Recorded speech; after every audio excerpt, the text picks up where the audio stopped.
तो मैंने कल एक वीडियो बनाया था जिसमें मैंने आपको बताया था कि सीबीएसई का जो नया लेटेस्ट अपडेट आया है उसके मुताबिक अब जो आपका बोर्ड एग्जाम होगा वो 2 टर्म में होगा, टर्म 1 टर्म 2, जिसमें 50-50% सिलेबस आएगा।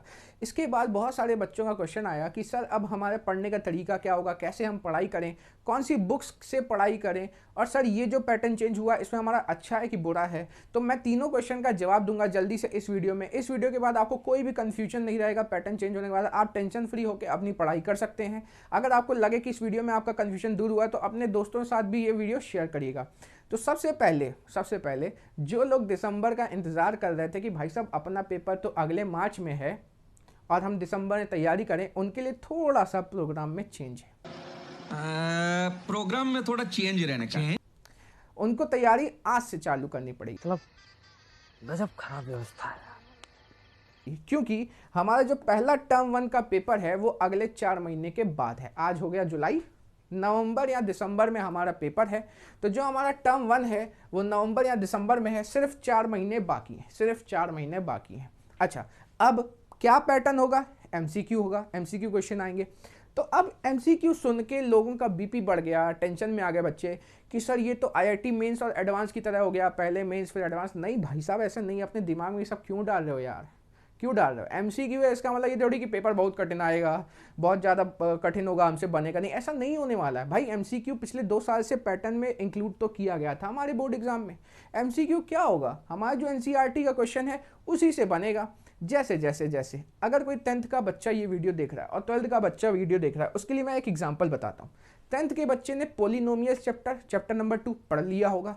उसमें जीरोस निकालना होता है। जैसे आपको दिया जाए fx equal to X square minus 5x plus X, आपसे क्या बोलेगा? आपसे बोलेगा जीरोस बताओ। ऑप्शन में दे देगा कि 2 3 0 है, कि -2 3 0 है, कि -2 -3 0 है, कि नन, कोई भी नहीं है। आपसे ज़्यादा ये दे देगा। भाई जीरोस निकालना तो सेकंड एक्सरसाइज का बेसिक क्वेश्चन है। तो बस जो हमें बोलता था ना जीरोस निकालने के लिए, वो ऑब्जेक्टिव कर देगा। या बोलेगा कि सम ऑफ जीरो बताओ। क्या बोलेगा? सम ऑफ जीरो बताओ।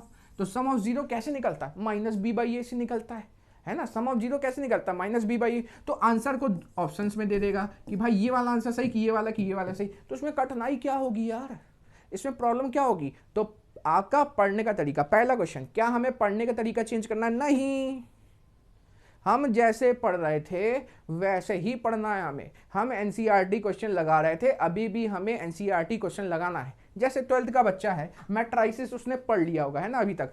भाई मैंने आपको एक ए मैट्रिक्स दे दी, एक बी मैट्रिक्स दे दी, ठीक है। मैंने आपको एक बी मैट्रिक्स दे दी, मैं आपसे बोलूँ चल भाई a प्लस बी बता, तो आप a प्लस बी ना निकाल लोगे? उसका आंसर ऑप्शन में दिया होगा, उसका आंसर ऑप्शन दिया होगा। या आप ज़्यादा बदमाशी करेगा सीबीएसई तो बोलेगा a-2b बता, उसका आंसर ऑप्शन में दिया होगा। तो जो आपका आंसर आया होगा ऑप्शन मैच कर लेना। या आपको ए मैट्रिक्स देगा, अब बोलेगा भाई साहब इसका ए इनवर्स निकाल। वैसे ए इनवर्स निकालने को नहीं देगा क्योंकि ज़्यादा बड़ा टाइम लेता है ये चीज़ ए इनवर्स निकालने के लिए। तो भाई इनवर्स भी तो आपकी बुक में दिया गया है। या आपको 2 मैट्रिक्स देगा, x2 0 1 प्लस ये दे देगा इक्वल टू, बोलेगा x और y की वैल्यू निकालो। तो ये अननोन वैल्यूज भी तो सीखा आपने मैट्राइसिस में। तो भाई टेंशन नहीं लेना है। आपकी जो एनसीईआरटी में क्वेश्चन है उसी प्रकार जैसा आप पढ़ते थे वैसे ही आप पढ़िए। बस ये सोचिए कि जो आप सोल्यूशन लिख रहे थे अभी अपने रफ कॉपी में, जब आप क्वेश्चन लगा रहे थे, उस सोल्यूशन से अब लेना देना नहीं होगा। लेना देना होगा सिर्फ आंसर से। वो जो आंसर है 4 ऑप्शन में आपको मैच कराना होगा। तो पहला क्वेश्चन मेरे हिसाब से अब क्लियर हो गया होगा कि सब पढ़ने का तरीका क्या होना चाहिए, सेम होना चाहिए। आपको वही एनसीईआरटी के क्वेश्चन लगाने हैं, टेंशन फ्री लगाने हैं, उन्हीं में से आएगा। सीबीएसई ये बदमाशी नहीं करेगा। दूसरी चीज़, सर किताब कौन सी पढ़ें? यार किताब सिर्फ एनसीईआरटी, सिर्फ एनसीईआरटी, सिर्फ एनसीईआरटी। एनसीईआरटी से काम हो जाना है। जो बहुत अच्छे बच्चे जिन्हें नहीं कंफर्म करना कि हमें 90-90 चाहिए, वो आरडी लगाते ही हैं। तो आप जैसे पढ़ते थे वैसे पढ़ना है भाई। ये नहीं कि एनसीईआरटी लगाने से आपके नंबर नहीं आएंगे। 90% पेपर बोर्ड एग्जाम का 10th और 12th का हमेशा एनसीईआरटी पे बेस्ड होता है। पूरा पेपर ही एनसीईआरटी बेस्ड होता है, लेकिन 1-2 क्वेश्चन जो होते हैं वो एनसीईआरटी के नहीं होते हैं, लेकिन एनसीईआरटी क्वेश्चन की तरह होते हैं। कभी ऐसा नहीं हुआ कि पेपर में ऐसा क्वेश्चन आया जो एनसीईआरटी बेस्ड नहीं था, बेस्ड की बात करो, ठीक है। ऐसे बहुत सारे क्वेश्चन आते हैं जो एनसीईआरटी नहीं होते। अब डिजिट चेंज कर दिया तो उसमें क्या है? उसमें क्या है? ये तो पहले भी होता था, तो उसमें कोई बड़ी चीज़ नहीं है। आप एनसीईआरटी लगा रहे थे, लगाओ। आरडी शर्मा लगा रहे थे, लगाओ। आपका पैटर्न पढ़ने का वही रहेगा। किताब मैंने आपको बता दी, आज भी आप एनसीईआरटी लगाओगे, जो अच्छे बच्चे हैं जो आरडी लगा रहे हैं वो आज भी आरडी लगाएंगे। एनसीईआरटी में कुछ कुछ एक्सरसाइज में एमसीक्यू दिए रहते हैं, आरडी में भी दिए रहते हैं, ठीक है, तो आज भी आप वही लगाओगे, ठीक है। तो आपका पैटर्न एमसीक्यू होगा, तो उससे टेंशन नहीं लेना कि आईआईटी मेंस एडवांस। यार पता नहीं क्या है कि मैं एक वीडियो देख रहा था, उसमें बोला कि अब आपका पेपर जो है आईआईटी मेंस एडवांस जैसे हो जाएगा, मेंस का ये एडवांस। भाई मेंस एडवांस में क्या होता है, मेंस का पेपर आसान होता है, एडवांस का लेवल बहुत हाई होता है, ऐसा नहीं होगा भाई। आधा जैसे 16 चैप्टर है मैथ में, 8 चैप्टर यहाँ आएंगे, 8 चैप्टर यहाँ आएंगे, ठीक है। पढ़ना एनसीईआरटी है, एमसीक्यू आएगा, जो आप इतना लिखते हो उसका कोई मतलब नहीं, आंसर मतलब होगा ऑप्शन से भरा लेना, ठीक है। दूसरी चीज 90 मिनट का होगा। बुक मैंने आपको बता दी एनसीईआरटी, बुक मैंने आपको बता दी एनसीईआरटी या आरडी जो आप लगा रहे हो। अच्छा एक चीज, अगर सब कुछ ठीक रहा तो ऑफलाइन आपके स्कूल में होगा पेपर, नहीं ठीक रहा तो किसी तरह ऑनलाइन होगा। अगर ऑनलाइन पेपर हुआ तो इसका जो इसके जो वेटेज है वो कम कर दिया जाएगा टर्म 1 का। जैसे अगर ये 40% था और ये 40% था तो ये 20-30% हो जाएगा, लेकिन ये बहुत ही ख़राब सिचुएशन, मेरे को नहीं लगता अब ऐसी सिचुएशन आएगी, फिर भी फिंगर क्रॉस है। फिर टर्म 2 जो होगा आपका मार्च और अप्रैल में होगा। उसमें क्या होगा, उसमें सुनो, सबसे पहले तो जो अभी तक 3 घंटे का पेपर होता था, शॉर्ट आंसर लॉन्ग आंसर आते थे, सीबीएसई ट्राई करेगी कि हम वो वाला पेपर ले लें, सब्जेक्टिव पेपर ले लें। अगर सब्जेक्टिव नहीं ले पाई तो वो एमसीक्यू पेपर लेगी 90 मिनट का, अगर सब्जेक्टिव ले ली तो 2 घंटे का। तो सर वहाँ कैसे पढ़ें, एनसीईआरटी, आरडी शर्मा। तो दोनों टर्म के लिए टेंशन नहीं लेना है, अभी तक जैसे पढ़ रहे थे वैसे ही पढ़ना है। ये नहीं कि आप एमसीक्यू की कोई किताब खरीद के ले आओ बैठ के लगा रहे हो, नहीं भाई साहब, पहले एनसीईआरटी लगाओ फिर एमसीक्यू किताब लगाना। अब क्या पता वो जो एमसीक्यू किताब लाए उसमें बहुत कठिन क्वेश्चन है जो तुम्हारे काम की नहीं है।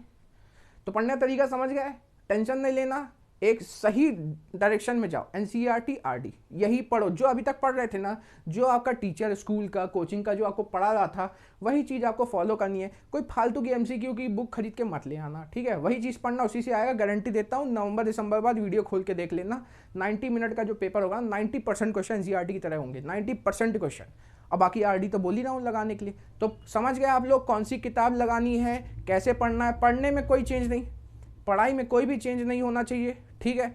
अब तो टेंशन नहीं रहेगी। हाँ अब सर ये अच्छा है कि बुरा है, देखिए जो बच्चे इंतज़ार कर रहे थे कि दिसंबर में हम पढ़ाई करेंगे उनके लिए तो बेशक ये बुरा है।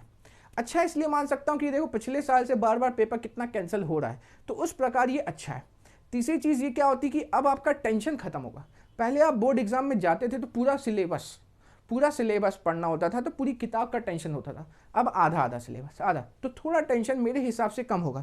तीसरी चीज़ ये आपके खिलाफ जा सकती है कि जैसे पहले होता था, हम पहले स्कूल में टेस्ट देते थे, दोबारा टेस्ट होता था, फिर हाफ ईयरली होता था, फिर प्री बोर्ड होता था। जैसे क्रिकेट होता ना, पहले क्वार्टर फाइनल हुआ, सेमीफाइनल हुआ, फिर अपन फाइनल खेलने गए। यहाँ सीधे आपको फाइनल खिलाएगा सीबीएसई, आओ बेटा फाइनल खेलो, सीधे यहाँ प्रैक्टिस वाला सिस्टम खत्म। तो ये 4 महीने आपको बहुत ही अच्छे तरीके से पढ़ना है, ठीक है। और हमें बस एक काम करना है, यहाँ पर सिर्फ इन किताबों पे कंसंट्रेट करना है, एनसीईआरटी, ठीक है, सिर्फ और सिर्फ एनसीईआरटी। अब इसमें थोड़ा सा मेरे को ये लगता है कि जैसे एसएसटी जो सब्जेक्ट होता था, लोग रटते थे, पास होते थे, मेरे हिसाब से अब वो नहीं होगा, क्योंकि अब आपकी एसएसटी की एनसीईआरटी से कोई भी लाइन से एमसीक्यू बन के आ सकता है। तो आपको रीडिंग बहुत अच्छी करनी पड़ेगी। बाकी मैथ में तो देखो आप जैसा पढ़ते थे मैथ, तो वैसे भी बच्चा पूरी एनसीईआरटी एक्सरसाइज एग्जाम्पल लगाता है, तो उसको तो वही क्वेश्चन मिलने हैं। बस मेरे को ऐसा लगता है कि थ्योरेटिकल सब्जेक्ट में आपकी मेहनत बढ़ जाएगी, क्योंकि एक एक लाइन से आपका एमसीक्यू उठ के आ सकता है, आपको कोई भरोसा नहीं। पहले आप क्या करते थे कि एनसीईआरटी में जितना एक्सरसाइज में क्वेश्चन है उसको रट लेते थे, अब शायद रटने वाला सिस्टम नहीं चलेगा। तो शायद बोल रहा हूँ, मैं मैथ्स का टीचर हूँ तो मैथ के हिसाब बताऊँ, मेरे हिसाब से थ्योरेटिकल सब्जेक्ट में आपको ये दिक्कत हो सकती है कि अब आपको एक एक लाइन समझ के जाना पड़ेगा। बाकी मैथ में एज सच आपको कोई प्रॉब्लम नहीं होगी, जैसा आप पढ़ रहे थे वैसा ही पढ़ोगे। तो आई होप आपको सारी कन्फ्यूजन दूर हुई होगी कि सर कैसे तैयारी करनी है, जैसे आज तक कर रहे थे। सर कौन सी किताब करनी है, एनसीईआरटी करनी है। जो अच्छे बच्चे आरडी लगा रहे थे, जो उनके स्कूल का टीचर है, कोचिंग का टीचर जो लगवा रहा था, उनको आज भी वही करनी है, कोई अलग से एमसीक्यू की किताब खरीद के नहीं लानी है, ठीक है। 4 महीने बाद आपका पेपर है, तो आज से लग जाइए, क्योंकि उसके भी आपके ऐड होंगे बोर्ड एग्जाम के रिजल्ट में, ठीक है।